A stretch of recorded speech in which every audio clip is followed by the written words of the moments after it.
दोस्तों, अगर आप फाइनेंस में इंटरेस्ट रखते हैं तो कैरियर बिट के ऑफिशियल फाइनेंशियल यूट्यूब चैनल फिनोबिट, जिसका लिंक आपको इस वीडियो के डिस्क्रिप्शन में दिया गया है, मेक श्योर कि आप इस वीडियो को पॉज करते हुए डिस्क्रिप्शन के लिंक से चैनल को जरूर सब्सक्राइब कर लीजिएगा। उस चैनल के वीडियो जो आपको काफ़ी हेल्प करेंगे आपके फाइनेंशियल डिसीजन लेने में, साथ ही साथ कैसे आप अपने फाइनेंशियल गोल को अचीव कर सकते हैं कम एज में ही, और कैसे आप अपने इन्वेस्टमेंट पर ज़्यादा से ज़्यादा ग्रोथ पा सकते हैं, उन सबके रिगार्डिंग आपको वहाँ पर हेल्प की जाती है। तो मेक श्योर कि आप वीडियो को पॉज करते हुए चैनल को जरूर सब्सक्राइब कर लिए हैं। दिनांक 8 अप्रैल 2024, जैसा कि आपको ज्ञात होगा, पहले एमपी की क्लेरिफिकेशन एप्लीकेशन लिस्ट की गई। उसके बाद से स्टेट ऑफ उत्तराखंड वाला मामला भी 8 अप्रैल को ही लिस्ट किया गया है। और अब सबसे महत्वपूर्ण उत्तर प्रदेश की श्री गुड्डू सिंह जी की जो याचिका थी वर्सेज यूनियन ऑफ इंडिया, उस केस को भी 8 अप्रैल को लिस्ट किया जा चुका है। आप स्क्रीन पर देख पा रहे होंगे, इस केस को मेंशन किया गया था 5 अप्रैल 2024 को, और उसके बाद से ये कोर्ट ऑर्डर जारी किया गया, जिसमें आप स्क्रीन पर देखिए, upon being mentioned the court made following order list on 8 अप्रैल 2024। 8 अप्रैल 2024 को ये मामला सुने जाने के लिए लिस्ट किया जा चुका है। अब 8 अप्रैल का जो तिथि होगा उस पर मध्य प्रदेश की जो क्लेरिफिकेशन एप्लीकेशन है उस पर, साथ ही साथ यूपी की जो ये शिक्षा मित्र श्री गुड्डू सिंह जी के द्वारा जो केस फाइल किया गया उस पर, और उत्तराखंड वाले मामले पर सुनवाई होना प्रस्तावित है। यहाँ पर मैं बता दूं कि ये जो मामला चल रहा है उत्तर प्रदेश वाला 69,000 शिक्षक भर्ती वाला मामला, वो ऑनरेबल जस्टिस अनिरुद्ध बोस जी के बेंच में पिछली बार गया था, और मोस्ट प्रोबेबल है कि स्पेशल बेंच जो बन रही है उसी में ये मामला जाने की प्रबल संभावना रहेगी। और जो उत्तराखंड वाला मामला है, उत्तराखंड वाला मामला ऑनरेबल जस्टिस गवई के बेंच में वो लिस्ट किया गया है, जो कि NIOS डीलेट्स के संदर्भ में अंतिम रूप से उन्होंने फैसला दिया था, उन्हीं के बेंच में वो मामला गया हुआ है। तो मोस्ट प्रोबेबल है कि उत्तराखंड वाला जो मैटर है वो जो स्पेशल बेंच बनी हुई है उसमें या तो ट्रांसफर किया जा सकता है 8 अप्रैल को, या फिर उनका जजमेंट जो आएगा हो सकता है उसको डायरेक्टली वहाँ पर इंप्लीमेंट करा दिया जाए, लेकिन वो उस पर हियरिंग नहीं करेंगे, क्योंकि चूंकि क्लेरिफिकेशन टाइप का ये सारी चीज़ें हो रही हैं। तो क्लेरिफिकेशन के संदर्भ में स्पेशली स्पेशल बेंच जब सुनवाई कर रही है तो जाहिर सी बात है वहाँ पर अगर बीएड और डीएलएड के एडवोकेट्स अगर ये अवगत कराएंगे कि सिमिलर मैटर पर क्लेरिफिकेशन को लेकर के आज ही सुनवाई हो रही है, तो जाहिर सी बात है वहाँ के ऑनरेबल जस्टिस उस मामले को हो सकता है कि इस स्पेशल बेंच में शिफ्ट कर दें। अब सबसे महत्वपूर्ण बात यह है कि उत्तर प्रदेश की 69,000 शिक्षक भर्ती को लेकर के बीएड अभ्यर्थी और डीएलएड अभ्यर्थी दोनों अपने पक्ष को मजबूत बता रहे हैं। क्या वर्तमान स्थिति है ये जानना आपके लिए बेहद जरूरी है, क्योंकि आप वाकई में किसी एक पक्ष से हो सकते हैं आप बीएड की तरफ से हो तो बीएड को फेवर करेंगे, हो सकता है आप डीएलएड की तरफ से हो तो डीएलएड को फेवर करेंगे, लेकिन निष्पक्ष तरीके से चीज़ों को समझने की कोशिश करेंगे कि क्या पॉइंट्स बीएड के फेवर में है और क्या पॉइंट्स डीएलएड के फेवर में है, ताकि आप एक मोटा मोटी अंदाजा लगा पाए कि 8 अप्रैल को उत्तर प्रदेश की 69,000 शिक्षक भर्ती में क्या होने की संभावना रहेगी। नमस्कार दोस्तों, मेरा नाम है नीरज, आप देख रहे हैं कैरियर बिट यूट्यूब चैनल। अगर आप इस चैनल पर पहली बार विजिट कर रहे हैं तो इसको सब्सक्राइब करते हुए बेल आइकन को प्रेस करना ना भूलें। देखिए, उत्तर प्रदेश की 69,000 भर्ती शिक्षक भर्ती में ऑलरेडी बता चुका हूं कि सभी राज्यों की भर्तियों की तुलना में बीएड के परिप्रेक्ष्य से ज़्यादा सेफ है। यहां पर बीएड के परिप्रेक्ष्य का जो पक्ष है वो ज़्यादा मजबूत है डीएलएड की तुलना में, या फिर जो श्री गुड्डू सिंह जी जो शिक्षा मित्र हैं उनकी तुलना में। क्यों मजबूत है? क्योंकि ये भर्ती ऑलरेडी जब माननीय सुप्रीम कोर्ट का जजमेंट आया 11 अगस्त 2023, उससे पहले, और जब जोधपुर हाईकोर्ट का जजमेंट आया 25 नवंबर 2021, उससे पहले माननीय सुप्रीम कोर्ट के अंतिम आदेश के आधार पर यह भर्ती हुई है। तो एक तो प्लस पॉइंट ये है। दूसरा, जब ये भर्ती कंप्लीट हुई तब उसका लीगल पोजीशन बना हुआ था, और 11 अगस्त के जजमेंट में ही ये बातें मेंशन की गई हैं कि जब तक कोई कोर्ट अनकॉन्स्टिट्यूशनल नहीं करार दे देता है किसी भी नोटिफिकेशन का, तब तक उसका लीगल पोजीशन बना रहता है। तो मेरिट और लॉ के बेस पर अगर देखा जाए तो मेरिट तो ये कहती है कि बीएड अभ्यर्थी पात्र नहीं है प्राथमिक के लिए, ये मेरिट कहती है, लेकिन लॉ ये कहता है कि जब ये भर्ती कंप्लीट हुई उस समय वो एलिजिबल थे, यानी वो पात्र थे, यानी कि लॉ के बेस पर उनका मेरिट भी मजबूत हो जाएगा बीएड अभ्यर्थियों के लिए। तो ये सारे पॉइंट्स हैं जो कि बीएड के फेवर में है। अब यहां पर देखिए, दो चीज़ें होती हैं, कॉन्फिडेंस और ओवर कॉन्फिडेंस में बस एक बारीक सी लाइन का फर्क होता है। अगर इसके ऊपर चले गए तो ये ओवर कॉन्फिडेंस हो जाएगा, और इसके नीचे रहेंगे तो ये कॉन्फिडेंस बोला जाएगा। जैसे अगर मैं बोलूं कि 69,000 शिक्षक भर्ती में बीएड अभ्यर्थी पूरी तरीके से सेफ है, तो ये कॉन्फिडेंस झलकाएगा। लेकिन ये कहा जाए कि 69,000 शिक्षक भर्ती में से बीएड को कोई निकाल ही नहीं सकता, तो ये ओवर कॉन्फिडेंस बोला जाएगा।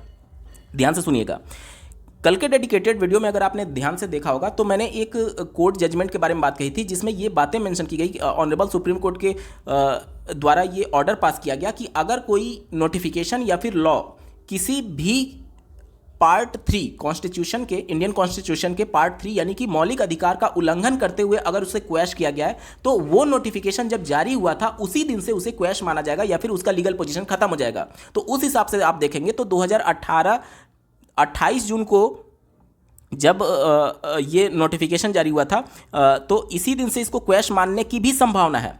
दो कंडीशन तो मैंने आपको बता दिया कि बीएड का पक्ष मजबूत है, लेकिन अगर इस पॉइंट पर डीएलएड या फिर शिक्षा मित्रों के एडवोकेट के द्वारा कन्विंस कर लिए सुप्रीम कोर्ट को तो फिर बीएड का पक्ष यहां से कमजोर हो सकता है, क्योंकि जिस दिन से ये नोटिफिकेशन आया उस दिन से अगर क्वैश होता है तो बीएड अभ्यर्थी 69,000 में भी खतरे में आ जाएंगे। तो ये कहना कि 69,000 में बीएड का पक्ष मजबूत है, ये तो बीएड का कॉन्फिडेंस दिखा रहा है, लेकिन ये कहना कि बीएड अभ्यर्थियों को कुछ हो ही नहीं सकता 69,000 शिक्षक भर्ती में, ये ओवर कॉन्फिडेंस है। और यकीन मानिए ओवर कॉन्फिडेंस बहुत खतरनाक होता है। जब 69,000 शिक्षक भर्ती का 2020 में जजमेंट आया, उसके बाद से अन्य राज्यों में मामले गए तो बार बार ये बीएड अभ्यर्थियों के द्वारा कहा जाता था कि यार उत्तर प्रदेश की शिक्षक भर्ती से जब बीएड अभ्यर्थी जीत गए हैं तो सभी राज्यों में ये मामले आएंगे और सभी राज्यों में बीएड अभ्यर्थी जीतेंगे। जोधपुर हाईकोर्ट में राजस्थान के डीएलएड अभ्यर्थियों ने पहली बार उस तरीके से उसको चैलेंज किया जिसमें सुप्रीम कोर्ट ने यह पाया कि जो एनसीटी एक्ट है उसका उल्लंघन हुआ है और सही तरीके से वो कानून नहीं लाया गया, इस वजह से उसको अनकॉन्स्टिट्यूशनल करार देते हुए उसे क्वैश किया गया।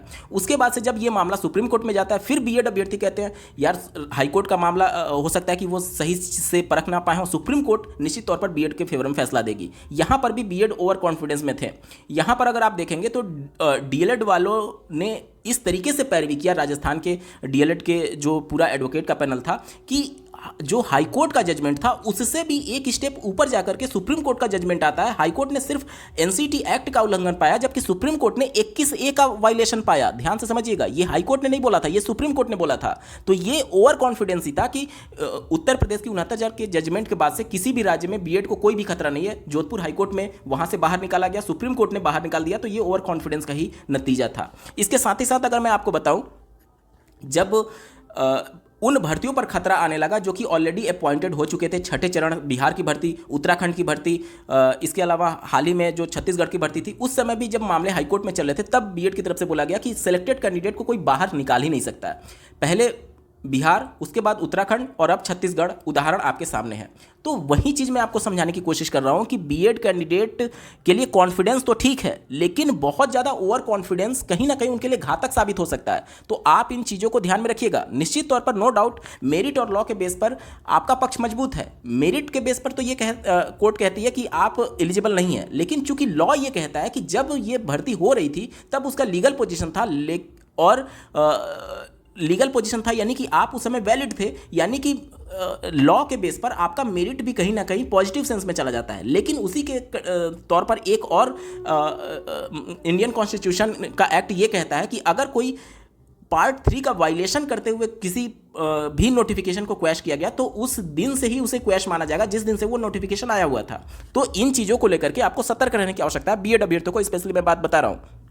चलिए डीएलएड अभ्यर्थियों के फेवर की बात कर लें तो देखिए ये वाला जो पॉइंट है, अगर उनके एडवोकेट के द्वारा सुप्रीम कोर्ट में ये पक्ष मजबूती से रखा गया और अगर सुप्रीम कोर्ट को वो कन्विंस कर लेते हैं तो सुप्रीम कोर्ट का ये पावर है कि अपने पुराने जजमेंट को वो ओवर रूल भी कर सकते हैं। अगर सुप्रीम कोर्ट ने कोई पुराना जजमेंट दिया है बीएड के फेवर में 69,000 शिक्षक भर्ती में, यही पक्ष मजबूत है कि ये भर्ती अंतिम आदेश के आधार पर हुई है, तो अगर सुप्रीम कोर्ट चाहे तो उस आदेश को बदल भी सकती है, पलट भी सकती है। ये सब कुछ पावर सुप्रीम कोर्ट के पास है। साथ ही साथ आपको ये भी समझना होगा कि 69,000 शिक्षक भर्ती में ये पॉइंट उठाया जा रहा है कि अगर 69,000 से बीएड अभ्यर्थी बाहर होंगे तो उत्तर प्रदेश की 72,825 से भी बाहर कर देंगे। देखिए इन सभी चीज़ों में अगर आप पढ़ेंगे तो बहुत ज़्यादा कन्फ्यूजन आपको क्रिएट होगा। 69,000 की भर्ती जो हुई है वो अलग भर्ती है, आप इसको 72,000 से कंपेयर कर ही नहीं सकते। 72,000 की जो भर्ती हुई है वो आरटी एक्ट के धारा 23 के उपधारा 2 पावर का यूज करते हुए हुआ है। उस समय उत्तर प्रदेश में डीएलएड की संख्या पर्याप्त नहीं थी, तो 23(2) का प्रयोग करते हुए केंद्र सरकार की मदद से एनसीटी से अप्रूवल लेकर के बीएड अभ्यर्थियों को अलाउ किया गया था, क्योंकि देश में उत्तर प्रदेश में उस समय डीएलएड की संख्या पर्याप्त नहीं थी। और जो आरटी एक्ट है, जो कानून है, जो अभी भी एग्जिस्टेंस में है, वो पावर करता है, इंपावर करता है केंद्र सरकार को कि अगर राज्य सरकार महसूस करती है कि अगर हमारे पास पर्टिकुलर जो मिनिमम एलिजिबिलिटी से संबंधित अभ्यर्थियों की संख्या पर्याप्त नहीं है तो हम इसके लिए परमिशन ले सकते हैं, लेकिन ये मैक्सिमम 5 साल के लिए ही होगा। और 69,000 की शिक्षक भर्ती जो हुई है वो 23(1) के अंतर्गत जो एकेडमिक अथॉरिटी का दर्जा एनसीटी को प्राप्त है उसके एनसीटी एक्ट 1993 के प्रावधानों के अंतर्गत हुई है। अब वो जो एक्ट में प्रावधानित है कि आपको एक्सपर्ट कमेटी बनानी होगी, ये सारी चीज़ें एनसीटी ने नहीं की। इस वजह से ये वाला जो 23(1) के अंतर्गत जो पावर का यूज करते हुए 28 जून 2018 का गजट नोटिफिकेशन लाया गया, वो अनकॉन्स्टिट्यूशनल करार दे दिया गया, जो कि इसके अंतर्गत हुआ है, इसके अंतर्गत नहीं हुआ है। तो 72,000 की भर्ती भले 1% अगर मैं मान लूँ, 1% की बात मैं कर रहा हूँ कि 69,000 से बीएड मान लीजिए बाहर हो गया, फिर भी अगर बीएड कैंडिडेट इसको चैलेंज करते हैं कि 72,000 से भी बीएड को बाहर करिए, पॉसिबल ही नहीं है, क्योंकि ये अलग नियम से हुआ है, ये अलग नियम से हुआ है। अब आपके मन में सवाल आएगा कि यार वो भी तो बीएड डिग्री है, ये भी तो बीएड डिग्री है, तो कैसे दोनों यहाँ पर आर्टिकल 14 लागू नहीं होगा क्या? तो इस तरीके से अगर आप देखेंगे तो अगर आप चयनित हैं, वहीं बीएड डिग्री करके आप प्राइमरी में पढ़ा रहे हैं और वहीं बीएड डिग्री करके बहुत सारे अभ्यर्थी शिक्षक भर्ती से बाहर भी हो गए हैं, तो आर्टिकल 14 तो यहाँ पर भी लागू होना चाहिए फिर, कि आप उसी डिग्री से आप कैसे नौकरी कर रहे हैं और उसी डिग्री से कैसे कोई बाहर है। एनआईओएस डीएलएड के फेवर में जो फैसला आया, वहीं आर्टिकल 14 तो वहाँ पर भी लागू होना चाहिए कि अगर कोई गवर्नमेंट सेक्टर में है तो उसके लिए इन सर्विस रहते हुए वो एनआईओएस डिग्री वैलिड है, और अगर प्राइवेट में रहते हुए कोई एनआईओएस डीएलएड कोर्स कर लिया, अब वो टीचर रिक्रूटमेंट में शामिल नहीं हो सकता, तो उसका आर्टिकल 14 वैलिड कहाँ रहा? वो अपनी सर्विस जारी रख रहा है। लेकिन प्राइवेट वाला, चूंकि मान लीजिए वो स्कूल बंद हो गया और अपनी सर्विस जारी रखना चाहता है, तो वो कहाँ अपनी किसी भी भर्ती में सम्मिलित हो पाएगा? वो स्कूल बंद हो गया तो दूसरी भर्ती में तो सम्मिलित नहीं हो पाएगा, मान लीजिए कि सरकारी कोई वैकेंसी आ रही है तो यहाँ पर आर्टिकल 14 आपको ये देखना होता है कि क्या वो सारी कंडीशंस एक जैसी हैं अथवा नहीं है। तो अगर सेम डिग्री की बात 69,000 और 72,000 को आप देख रहे हैं, तो सेम डिग्री तो बीएड वाला अभ्यर्थी लेकर के अभी घूम भी रहा है, तो क्या उसकी सर्टिफिकेट को या फिर उसके मार्कशीट को वैलिड कर देगी सुप्रीम कोर्ट? नहीं करेगी। तो यहाँ पर चीज़ों को आप एक नज़रिए से अगर आप देखेंगे तो चीज़ों को आपको लगेगा कि सब कुछ बीएड के फेवर में है, और यही आज तक बीएड के लिए घातक साबित हुआ है। पहले होता था कि बीएड बाहर निकल ही नहीं सकता, उसके बाद क्या होता था कि सुप्रीम कोर्ट बाहर नहीं निकाल सकती, उसके बाद ये होता था कि कोई भी भारत का राजपत्र कैंसिल कर ही नहीं सकता, सारी चीज़ें हुई। उसके बाद ये होता था कि कोई भी हाईकोर्ट चयनित अभ्यर्थियों को बाहर नहीं करेगी। 3 हाईकोर्ट ने बीएड अभ्यर्थियों को बाहर कर दिया है। तो निश्चित तौर पर चीज़ों को आप दोनों नज़रिए से देखिए। आप बीएड हो सकते हैं, जाहिर सी बात है, लेकिन आप अपना फेवर देखेंगे, और इसमें कोई गलत भी नहीं है। डीएलएड अपने हक की लड़ाई लड़ रहे हैं और बीएड अपने हक की लड़ाई लड़ रहे हैं। प्रॉब्लम तब हो जाती है जब आप केवल एक ही पक्ष के बारे में सुनना चाहते हैं और दूसरे पक्ष के बारे में सुनना ही नहीं चाहते हैं। उस समय आपको लगता है कि हमारा ही पक्ष मजबूत है, और इसी वजह से चीज़ें थोड़ी सी उलट होने लगती हैं। साथ ही साथ थोड़ा सा और आपको मैं समझाना चाहूँगा कि ये कहा जा रहा है कि 69,000 शिक्षक भर्ती जब हुई थी, उससे पहले उत्तर प्रदेश में 68,500 की शिक्षक भर्ती हुई थी। 68,500 में 20-22,000 पद खाली चले गए थे, क्योंकि उस समय डीएलएड ही केवल पात्र था इस भर्ती में और बीएड अभ्यर्थी पात्र नहीं था। तो राज्य सरकार ने जब ये पद खाली चले गए तब बीएड अभ्यर्थियों को लाया। आपको यहाँ पर थोड़ा सा मैं करेक्ट करना चाहूँगा कि 68,500 में पद खाली चले गए, इस वजह से बीएड को नहीं लाया गया 69,000 में। इसलिए लाया गया कि 68,500 जब भर्ती का नोटिफिकेशन आया था, उस समय एनसीटी का वो 28 जून 2018 का गजट नोटिफिकेशन नहीं आया था। लेकिन जब 69,000 शिक्षक भर्ती का नोटिफिकेशन जारी हुआ, उससे पहले 69,000 की शिक्षक भर्ती का नोटिफिकेशन दिसंबर 2018 में जारी हुआ था, और नोटिफिकेशन जो गजट नोटिफिकेशन है एनसीटी का, वो 28 जून 2018 को जारी हो गया था। तो सुप्रीम कोर्ट ने अपने जजमेंट में ही लिखा है कि एनसीटी का वो गजट नोटिफिकेशन जिसे क्वैश किया गया, वो बाध्यकारी नेचर का था, तो कोई भी राज्य सरकार उसे मना नहीं कर सकती थी। तो उत्तर प्रदेश की राज्य सरकार इसको कैसे मना कर देती? इस समय बीएड अभ्यर्थी के लिए वो नोटिफिकेशन था ही नहीं, इस समय था तो वो मना कैसे कर देती? तो इसमें भले वो पद भरे या ना भरे, राज्य सरकार की मजबूरी थी कि 69,000 में वो बीएड को अलाउ करते। तो आप चीज़ों को इधर उधर करके देखेंगे तो निश्चित तौर पर आप और ज़्यादा कन्फ्यूज होंगे। साथ ही साथ बहुत सारे अभ्यर्थियों का ये दावा था कि 68,500 में 20-22,000 पद खाली चले गए थे, तो बीएड अभ्यर्थियों को निश्चित तौर पर इसमें शामिल करना चाहिए। देखिए, ये सारी चीज़ें आपको लग रहा होगा कि बहुत नई चीज़ें हैं, लेकिन अगर आप सुप्रीम कोर्ट में जब श्री देवेश शर्मा जी की याचिका चल रही थी, तो अंतिम डेट जिसमें हियरिंग चली थी बीएड की तरफ से जो पक्ष रख रहे थे श्री पीएस पटवालिया सर थे, उन्होंने ये सारे मुद्दों को उठाया कि उत्तर प्रदेश में 20-22 हज़ार 68,500 में शिक्षक भर्ती में पद खाली चले गए। क्या सुप्रीम कोर्ट ने उनके इन बातों को कंसीडर किया? नहीं किया। तो क्या आपको अब लगता है कि इन बातों को कंसीडर किया जाएगा? ये सारी चीज़ें सुप्रीम कोर्ट में ऑलरेडी हो चुकी हैं श्री देवेश शर्मा जी की याचिका में। और मैं दावे से कहता हूं कि जो आंकड़े आपको बताए जाते हैं 68,500 में कि 22,000 पद खाली चले गए, 69,000 में बीएड की संख्या अधिक है, तो कुल मिलाकर के ये परसेप्शन बनाने की कोशिश की जाती है कि बीएड अभ्यर्थी जो हैं वो डीएलएड से ज़्यादा योग्य हैं।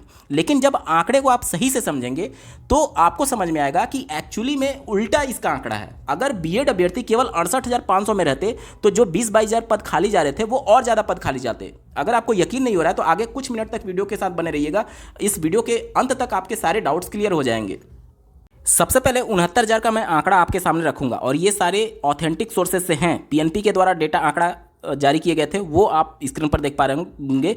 तो आप आंख बंद करके भरोसा कर सकते हैं। टोटल जो रजिस्ट्रेशन हुए थे 4,31,000 हुए थे, जिसमें से परीक्षा में सम्मिलित होने वाले अभ्यर्थियों की संख्या थी 4,09,530 और उत्तीर्ण हुए अभ्यर्थियों की संख्या 1,46,000 बताई थी पीएनपी ने। ठीक है, अब अलग अलग अभ्यर्थियों का अगर आप देखेंगे, डीएलएड की संख्या जो क्वालिफाई किए थे 60 और 65% पर, इनकी संख्या थी 38,610, शिक्षा मित्र की संख्या 8,018, बीएड की संख्या 97,368। एक्चुअली में जो आपको बताया जाता है कि बीएड सबसे ज़्यादा क्वालिफाई किए थे वो नंबर में बताया गया था, लेकिन आपको जब तुलना करना होता है तो ये हो सकता है कि डीएलएड की संख्या ही कम अपीयर हो सकता है बीएड की संख्या ज़्यादा अपीयर हो। तो जब ज़्यादा अपीयर होंगे तो जाहिर सी बात है ज़्यादा वहाँ पर क्वालिफाई भी करेंगे। तो हमें कंपेयर करना होगा, तो कैसे करेंगे? कंपेयर करना होगा तो हमें परसेंटेज में कन्वर्ट करके कंपेयर करना होगा। परसेंटेज में जब आप आंकड़ा देखेंगे तो आपके सामने सच्चाई आएगी कि एक्चुअली में कौन ज़्यादा क्वालिफाई किया था। इसके साथ अदर वाले 2,064 थे। अब एग्जैक्टली कितने अभ्यर्थी डीएलएड के और बीएड के शामिल हुए थे, उसके बाद से हमें परसेंटेज में कन्वर्ट करके हम आंकड़े को कैलकुलेट करते हैं। स्क्रीन पर ध्यान से देखिएगा, पहला वाला जो आंकड़ा है ये डीएलएड का है। यहाँ पर रजिस्ट्रेशन से हम लोग कैलकुलेट नहीं करेंगे, कितने अपीयर हुए थे उससे हम लोग कैलकुलेट करेंगे, ताकि जितने अपीयर हुए हैं उसमें से कितने पास हुए हैं, क्वालिफाई कितने किए हुए हैं, उसका हमें आंकड़ा पता चल पाए। तो इतना डिवाइडेड बाई इतना मल्टीप्लाई बाई 100 कर देंगे तो हमारा परसेंटेज में कन्वर्ट हो जाएगा। देखिए 38,610 डीएलएड वाले अभ्यर्थी पास हुए थे, डिवाइडेड बाई 90,547 मल्टीप्लाइड बाई 100, ये आंकड़ा आता है 42.64। आप अपने कैलकुलेटर में कैलकुलेट करके देख सकते हैं। ठीक है, डीएलएड वाले इतने प्रतिशत सफल हुए थे। अब बात करते हैं बीएड की। यहाँ पर आप देख सकते हैं बीएड का आंकड़ा यहाँ पर है। बीएड वाले टोटल जो अपीयर हुए थे 2,62,231, जिसमें से क्वालिफाई हुए थे 97,368। तो परसेंटेज में कन्वर्ट करने के लिए मैं क्या करूँगा, 97,368 डिवाइडेड बाई 2,62,231 मल्टीप्लाइड बाई 100, ये आंकड़ा आता है 37.13 का। अब आप देखिए ये डीएलएड का आंकड़ा है। डीएलएड वाले जितना अपीयर हुए थे उसका 42%, 42.5% सफल होते हैं, और बीएड वाले जितना अपीयर हुए थे उसका 37% सफल हुए थे। तो अब आप देख लीजिए, अब आप इस प्रकार से कंपेयर करेंगे कि डीएलएड वाले ज़्यादा सफल हुए थे या फिर बीएड वाले। मैं फिर से बता दूं कि जो भी मैं आंकड़े आपको प्रस्तुत कर रहा हूं वो सब कुछ ऑथेंटिक सोर्सेज से है। पीएनपी के द्वारा जो आंकड़े प्रस्तुत किए गए थे, देख लीजिए उस समय की जो पीएनपी सचिव थी श्रीमती सुत्ता सिंह जी थी, उनके द्वारा ये नोटिस जारी किया गया था। तो 68,500 में चूंकि केवल डीएलएड अभ्यर्थी थे और परीक्षा में सम्मिलित होने वाले अभ्यर्थियों की संख्या 1,07,873 थी, जिसमें उत्तीर्ण होने वाले अभ्यर्थियों की संख्या 41,556 था। ध्यान दीजिएगा 41,556 पहले वाले शिफ्ट में पास हुए थे। दूसरा जब पेपर में विसंगतियों का आरोप लगा और कॉपी की पुनः मूल्यांकन हुई तो ये संख्या बढ़कर के 47,000 हो गई थी। कितना? 47,000। तो मैं यहाँ पर पासिंग प्रतिशत निकालना चाहता हूँ। 47,000 डिवाइडेड बाई 1,07,873, तो इसका जो पासिंग प्रतिशत आता है वो आता है 43.56%। 43.56%। अब आप देख लीजिए, जहां बीएड वाले 37% क्वालिफाई कर रहे थे, वहीं डीएलएड वाले 43% क्वालिफाई कर रहे हैं। अब जो बीएड वाले 37% क्वालिफाई किए थे, अब जो टोटल अपीयर हुए थे, मान लीजिए ये डीएलएड नहीं होता 68,500 में, बीएड होता, तो 1,07,873 का मैं 37% निकालता हूँ।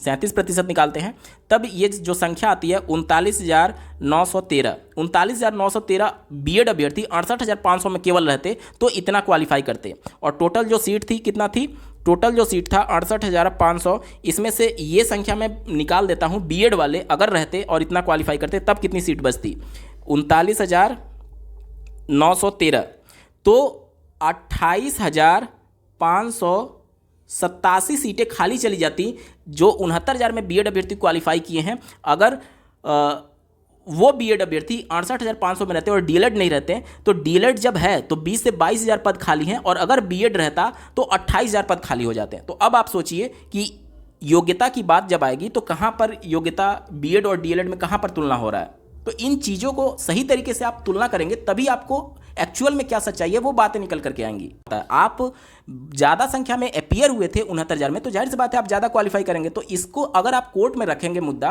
तो अगर सही से कोई वकील इसको समझा दिया तो यकीन मानिए वहीं से आपका पक्ष कमजोर होने लगेगा। और इस बात में दम है ही नहीं। ये जब 69,000 माफ़ कीजिएगा, जब श्री देवेश शर्मा जी की याचिका चल रही थी उस समय श्री पटवालिया सर ने इस मामले को रखा था, सुप्रीम कोर्ट ने इनकार कर दिया स्वीकार करने से, क्योंकि ये सारी चीज़ें मेरिट और लॉ के बेस पर मुद्दा ये था ही नहीं कि आप क्वालिफाई कर रहे हैं या फिर कम क्वालिफाई कर रहे हैं। मुद्दा ये था कि आप मेरिट के और लॉ के बेस पर वैलिड हैं अथवा नहीं। तो इन सभी चीज़ों का बहुत महत्व नहीं है। लेकिन अब लोग ये बार बार कहने लगते हैं कि बीएड वाले ज़्यादा क्वालिफाई किए थे। तो ये सारी चीज़ें अगर आप कोर्ट में रखेंगे और अगर तगड़ा वकील निकल गया डीएलएड का, तो निश्चित तौर पर वहाँ पर भी आपकी हार हो सकती है। तो सोच समझ करके कॉन्फिडेंस और ओवर कॉन्फिडेंस में अंतर को समझिए, और किसी भी ऐसे वीडियोस पर आंख बंद करके भरोसा मत करिए कि आपको कहा जा रहा है कि आप बिल्कुल सेफ हैं। देखिए, सेफ होना ये कॉन्फिडेंस है, लेकिन बिल्कुल सेफ होना कि कोई निकाल ही नहीं सकता, ये ओवर कॉन्फिडेंस हो जाता है। तो दोनों पक्षों को, अपने पक्ष को इस तरीके से रखना है कि अपने लिए अंतिम अवसर मान करके चलिए। 8 अप्रैल की जो सुनवाई होगी वो अंतिम ही होगा। उसके बाद से बहुत कम चांसेस रहेंगे डेट मिलने के लिए, क्योंकि जो ऑनरेबल जस्टिस हैं उनमें से एक जस्टिस जो है वो रिटायरमेंट हो रहे हैं। रिटायरमेंट उनका हो रहा है 2024 में ही। तो इन सभी चीज़ों को लेकर के आपको आगे प्रोसीड होना है। अब मैं समझता हूं कि जो भी आपके डाउट थे, डीएलएड का पक्ष किन पॉइंट्स में मजबूत है, बीएड का पक्ष किन पॉइंट्स पर मजबूत है, वो सारे डाउट्स आपके क्लियर हो गए होंगे। बावजूद इसके अगर आपका कोई प्रश्न आ जाता है तो कमेंट के माध्यम से पूछ सकते हैं, और डिस्क्रिप्शन के लिंक से आप फिनोबिट को जरूर सब्सक्राइब कर लीजिएगा। इस वीडियो को देखने के लिए आपका बहुत बहुत धन्यवाद। भगवान करे आपका दिन शुभ हो।